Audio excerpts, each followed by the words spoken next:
Financial Argument. Follow us on YouTube.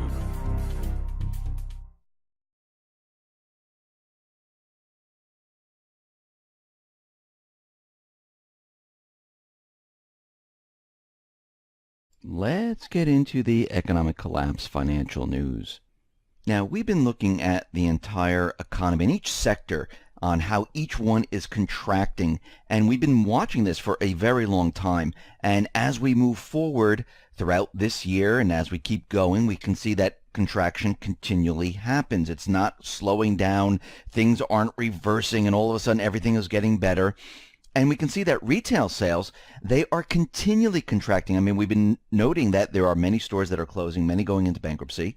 And the corporate media is out there trying to convince us that online sales, that is the reason for most of what we're seeing today, is that the brick and mortar stores, well, no one's going out to shop. They're doing everything online. And we knew for a very long time this was a complete lie. So what we are seeing is that the corporate media is trying to explain away why this is happening. Now, coming out of Visual Capitalist, Jeff Desjardins, he notes back in 2000, less than 1% of retail sales came from the e-commerce sector. However, online sales, well, as we know, they have climbed each and every year since then, even though the Great Recession had occurred. Now, in 2009, e-commerce made up around 4% of total retail sales. And today, which is the latest number, it is made up of 8.3% of total retail sales. So when the corporate media is out there giving us figures like, oh, $3 billion in online sales, it's doing fantastic, it's taking over from brick and mortar, we can see that's completely fake, phony, and false once again. Now, we are seeing a huge number of bankruptcies right now. We're not even 1/3 through 2017, and we already have about as many retail bankruptcies as the previous year's total. Now, if they continue at the current pace, we could see over 50 retailers bankrupt by the end of this year. And we know with the store closing, so far we've seen around 3,000 store closing announced in 2017. And like we said before, Credit Suisse, they projected this out, and they're looking at anywhere between 7,000 to 8,600 stores being closed by the end of this year. And we can see that there's a lot of stores that are closing. And some of them Limited, Wet Seal, Eastern Outfitters, BCBG, H.H. Gregg, these are also stores that declared bankruptcy, Payless. And we can see when you go throughout the mall, you can see that these stores are completely going out of business. And what this tells us is that the American person, they do not have extra funds to go out and spend. No, they are not spending this online whatsoever because that's only 8.3% of total retail sales. What it really means, and it's not the weather, it has nothing to do with what's going on in the universe, it is because people just don't have the funds to go out shopping. And we've been saying this for a very long time. And when we look at the actual facts and the data and the actual numbers, we do have proof that this is why this is happening. So then we have to think to ourselves, if retail sales are continually declining, and we know that it's not because of online sales of why brick and mortar stores are declining, we have to think, well, is the unemployment numbers, are these real? I mean, they're telling us they're down to 4.4%. We're at full employment right now. And since everyone has a job, why aren't they going out to retail to spend this money? Well, we know, because we've been looking at all the numbers, that this is not true. But the Fed is using the unemployment numbers right now to say, yes, we are going to raise interest rates. Now, remember, we just had our GDP numbers at 0.7%. Now, most likely they're going to manipulate these GDP numbers coming up in the next round, the second quarter, to convince everyone that, yes, it is now time to raise interest rates. I think they're going to raise them before those numbers even come out.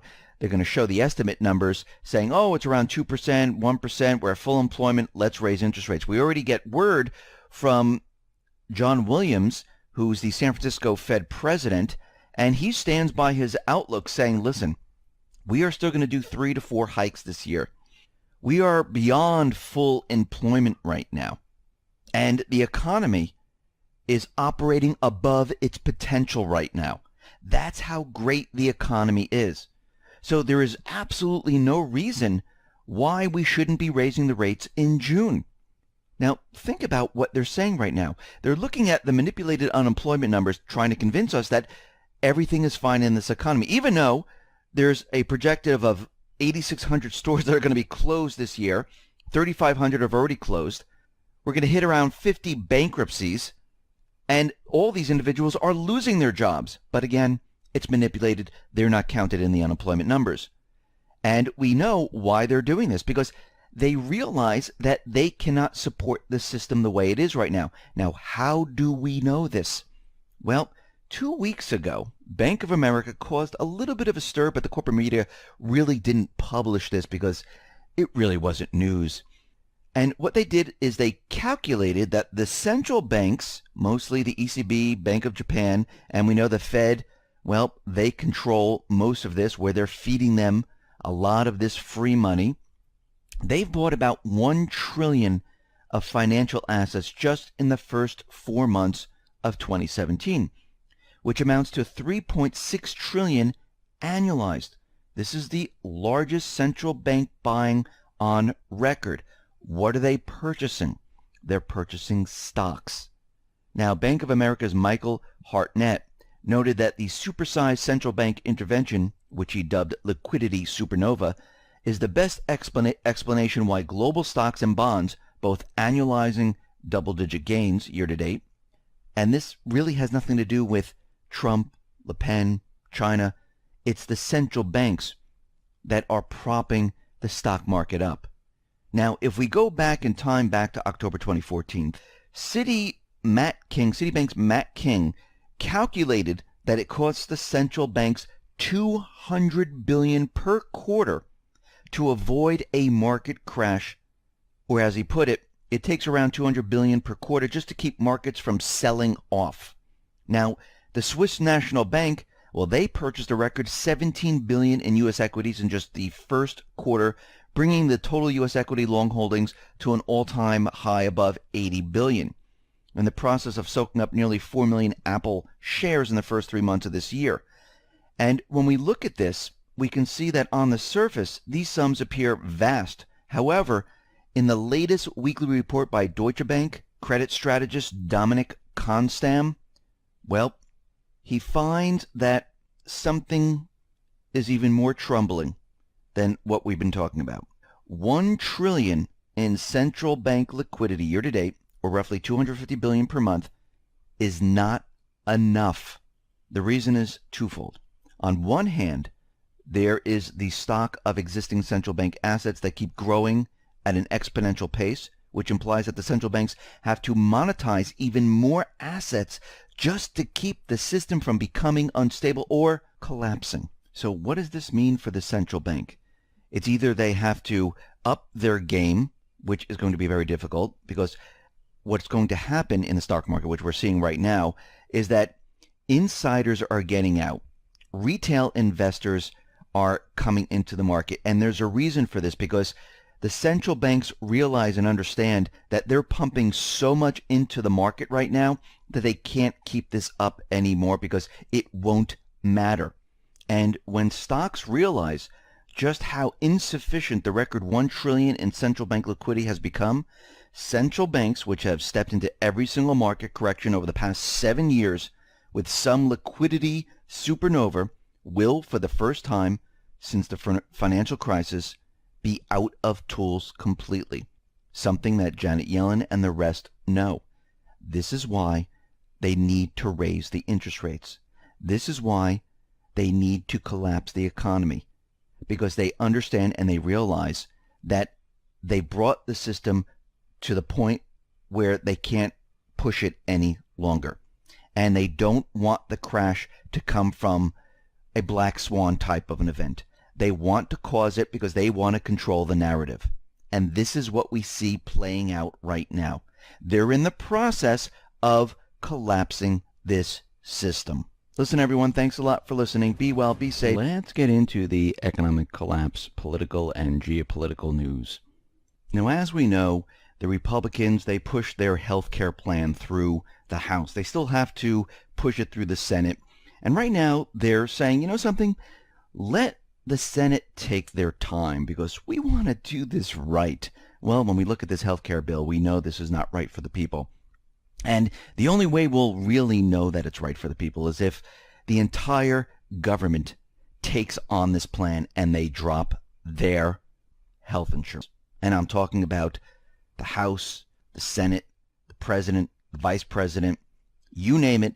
They need to drop what they have and take on this new health insurance. They didn't do it with Obamacare because they knew that, hey, I don't want this. But we can see there might be a strategy here. I don't know if the Republican health care plan is going to make it through the Senate. The Senate saying that we're going to create our own health care plan, but this is not how it really works. But they're so desperate to stop this that they don't want this to move forward here. And I think one of the reasons why they're saying, hey, take your time with it, let's do it right, is because they know that Obamacare is dying right now. This might be part of their strategy, because what we're seeing is that even in Iowa, in Maryland, there are a lot of insurance companies that are backing out of the system. We see out in Maryland, premiums are about to skyrocket. Maryland residents are looking at higher premiums right now. And the largest insurer, Care First Blue Cross Blue Shield, is requesting a 50% year-on-year premium increase. Now, the new rates would mean that a 40-year-old non-smoker in the Baltimore area would face premiums ranging from $359 a month to $715 before receiving any federal subsidies. Now, Care First said the rate increase are necessary because the company has lost $600 million serving Obamacare exchanges since the company first started selling plans in the marketplace 4 years ago. Now, remember how they designed Obamacare. The reason why there's a penalty is because when the insurance companies initially wrote this deal, this bill, they wanted to make sure that everyone was going to be in on their system. They needed a gigantic base of individuals buying their insurance. And the only way to force everyone into the system is to penalize people, where they said, oh, people don't want to get they don't want to be penalized, so they will opt in for health insurance because they rather have coverage. And what happened is that people said, you know something, I can't afford this coverage, because again, they weren't understanding what was going on in the United States, where the economy was failing. And people decided to take the penalty because it was a lot cheaper. And as more and more people decided to opt out of the healthcare industry, well, this hurt the insurance companies. And they weren't able to make the profit they wanted to make because they thought they were going to have the entire country in on this health insurance. And they started to lose money. So they had to raise premiums.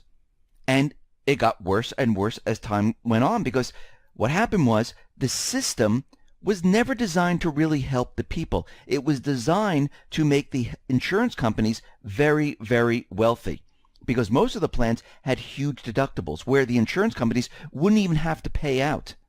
And the government paid subsidies on the poor. So there were no benefits really to the everyday person. Yes, a small group got some benefits, while the rest of the nation, they were struggling. And about 8 million or so plus people decided to opt out. And that number is continually rising. And again, so far, I've seen nothing from the Republicans, nothing from the Democrats, nothing from government to say, hey, here is something that will benefit the people, because what they're giving us is pure junk. Now we see Trump's second nominee for Army Secretary. He decided to back out. This is Mark Green, and he was all for the Second Amendment. He decided that he's not going to go for this, so we'll have to wait to see who the other nominee is going to be. And we can see right now something must have occurred, because this is the second individual who didn't want to join on. Now, either he was blackmailed, something happened, but this is very curious on how these individuals are continually backing out of this. Now, virtually unnoticed by the majority of corporate media on Wednesday, in a hearing before the Senate Judiciary Committee on the FBI's oversight of the investigation of Hillary Clinton's emails, Director James Comey revealed a murky effort as outlined in an undisclosed document by Attorney General Loretta Lynch or her associates to ensure that former presidential candidate would not be charged, and that's Hillary Clinton. And this document apparently reveals the thwarting by Lynch and associates of any effort to hold Clinton accountable. Now, Lynch intended to undertake a major effort to ensure Hillary Clinton would survive the crucial probe. The document, which has been described as both a memo and an email, was written by a Democratic operative who expressed confidence that Miss Lynch would keep the Clinton investigation from going too far, according to several former officials familiar with the document. And we've known this, that the Department of Justice at that time, Obama, the FBI, they were really doing absolutely nothing, even though WikiLeaks was pouring out all the emails showing that there was an unsecured server, it was wiped clean, and the Department of Justice didn't want to look into it at all. They weren't even curious of why this was happening. I mean, the whole thing sounded like a cover-up from the beginning. It still sounds like a cover-up, and now information is continually coming out, and we'll have to watch this to see how this turns out, because will they do anything? We'll have to wait and see. Now, with the election in France, we see Macron and Le Pen. They are now in the midst of the election, and there are exit polls, and right now the exit polls are saying that Macron has the lead. Now, again, we don't know if this is true. This is coming out of the corporate media, and sometimes what they do is they try to convince people that this candidate is in the lead, so more people go out and say, well, since that person's in the lead, let me vote for this person anyhow. They're going to win, and that will be that. But this election has seen a very low turnout right now of people coming out and voting. And we can see right now, I don't know if it's because the country is under state of emergency. Maybe it's because the Islamic State threatened to blow up polling stations. And I think the central bankers, the deep state, they wanted it this way. This way people wouldn't come out and vote for Le Pen, because they knew they couldn't manipulate the electronic voting systems, so they had to figure out another way. Now, one way is to count the votes in the back room where no one sees it, or try to keep people away from the polls and only bring those in that will vote for Macron. But we can see this is very close right now. This doesn't mean that Macron has won, and we'll have to wait to see how this turns out. We know that the deep state, they are pushing their agenda to get Macron into office. They want their man in there. Now, former president of Afghanistan, Hamid Karzai, he dropped a huge bombshell claiming that the U.S. created the Islamic State. Karzai says he holds the U.S. directly responsible for the funding and orchestration of terrorist events by the Islamic State, and claims that the Pentagon does this in order to further its Middle East agenda. Now, this is not really a surprise to all of us, that where we've been following this all along, and we know the United States government, the central bankers, the coalition forces, they support the terrorist groups, not just the Islamic State, but Al-Qaeda, Al-Sham, Boko Haram, and they use these terrorist groups to get their way, to push their agenda in each one of these countries. Now, his claims come just weeks after the Congresswoman Tulsi Gabbard dropped a similar truth bomb, because she visited Syria, she spoke to the people there, and the people were explaining to her what was really going on. Now, with North Korea, we see there's more and more information coming out, and they're continually pushing the idea that North Korea is going to be attacking the United States. Kim Jong-un has also said that the CIA is planning to assassinate him, maybe have some type of chemical weapon attack inside of his country. We also see, coming out of the corporate media, that North Korea has arrested the fourth American. Now, they continually say this is coming out of North Korea's official Korean Central News Agency, and they're saying all these different quotes from Kim Jong-un is coming from this area. And when you go and you visit North Korea's official Korean Central News Agency, you don't see any stories about this whatsoever, at least none that I could find right now. And they're continually pushing the idea that they're continually arresting American after American after American, and the corporate media is pushing it out there. And one thing that I find very interesting, first of all, the Trump administration says they're aware of this. Secondly, we know the deep state, they've been trying to push their agenda out in North Korea.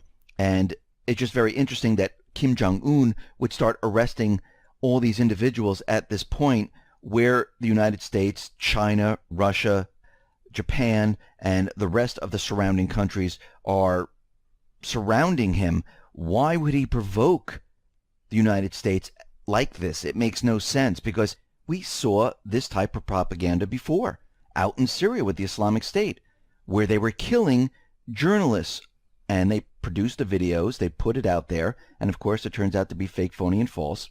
And the Islamic State was out there telling everyone, come and bomb us. Bring it. We're taking over Syria. Now we have the corporate media trying to tell us that North Korea is threatening the United States, threatening Japan, threatening China, and saying, listen, we will beat you, we will attack you. I mean, do we not see the parallels here? It looks like the deep state, once again, is using the same exact script. Now, out in Iran, we see the USS George H.W. Bush. This is an aircraft carrier. It is parked right off the coast of Iran. And Iran is sending out drones to basically look at and surveil the aircraft carrier. Now, officials are saying that this has become a nuisance, that this is naked aggression against the United States.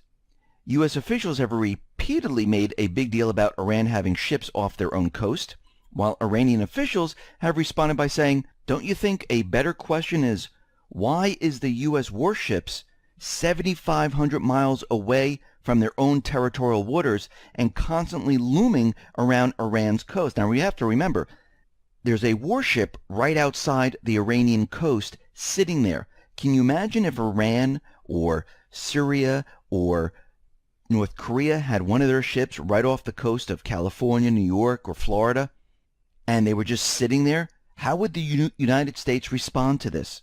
Well, we know how they would respond. Now, out in Syria, we see that Russia, Syria, Iran, Turkey, they've set up these safe zones, and residents in these areas are saying that the safe zones or the de-escalation zones, they are a good thing. One resident, Nassar Ahmad, said, we hope it will be a good omen to prevent the bloodshed of people. The government used to take care of everyone. The reconciliations are good for the situation we live in this country. Other residents, Ali Muhammad, expressed doubt about the rebels respecting the deal. I don't trust the terrorists whatsoever, for we saw nothing from them but deceit. Nevertheless, we are optimistic. Another resident said, and this is Mona Khalil, had similar opinions. The terrorists will not comply with the resolution, but we see the de-escalation zones. They are a good thing. And it looks like Russia, Iran, Syria, they're going to have to protect these areas, because we can see right now that one thing, the Syrian opposition, they said, oh, we're all for the de-escalation agreement, but we're not going to fulfill it. So they're not going to abide by the de-escalation zones. And we can see that the deep state, they don't want a safe zone de-escalation zone from Russia or Iran or Turkey. What they really want is their own safe zones where they can control it. And this is not going to work for them. And this is why we're looking at the situation where something big is about to happen. Because out in Syria, there are residents that say that there's filming going on of staged attacks with the use of poisonous substances. So the Russian media published an article alleging that Qatar-based television channel Al Jazeera, they were filming a staged attack in the settlements of Sarakeb, and they're saying, and this is in the Idlib province, saying that the footage was ordered from the European country. Now, the Russian Center for Reconciliation of Opposing Sides in Syria reported citing local residents that representatives from special video brigades made stage videos of consequences of an alleged chemical attack in Syria. Now, according to information from a number of sources among local residents, special video brigades carried out stage filming in the past week of the alleged consequences of shelling and airstrikes, including the use of poisonous substances. Now, the center added that some of the consultants of the brigades were recognized by the locals as cameramen shooting news in the region for Al Jazeera. Now, Al Jazeera, they have denied these allegations completely. And this is not the first time that such reports were out there, because there was another one on May 2nd saying that Mayadeen broadcasters reported, citing local news sources and eyewitnesses, that a group of White Helmets activists, accompanied by one of Arab satellite channels, arrived in the area near Idlib in Syria to shoot stage videos depicting consequences of a chemical attack. So something is happening here, and it looks like they're doing a lot of different filming in different areas to show that chemical weapons are being used. Now, we know that there could be a plan. There are reports that there's something going to happen very soon, and we can see that by these de-escalation zones that Russia, Iran, and Syria are setting up, this is a huge problem for the deep state. And most likely, they are probably setting up something really big right now to counter the de-escalation zones, because as these de-escalation zones most likely get larger and larger and encompass more of the country, this is going to be a huge problem for the deep state, because what's happening right now is that they're trying to separate the terrorists from the moderate rebels, the opposition group, and they're telling everyone that, listen, the terrorist groups, they will be destroyed if they try anything in these areas. And Russia, Iran, Syria, they are protecting these areas. And we understand that the deep state at this point, they're getting backed into the corner. There's no way out of them, and they're like wild animals. They're going to come out with their claws. And we can see that they're going to make one last push, because if they don't make this push, the Islamic State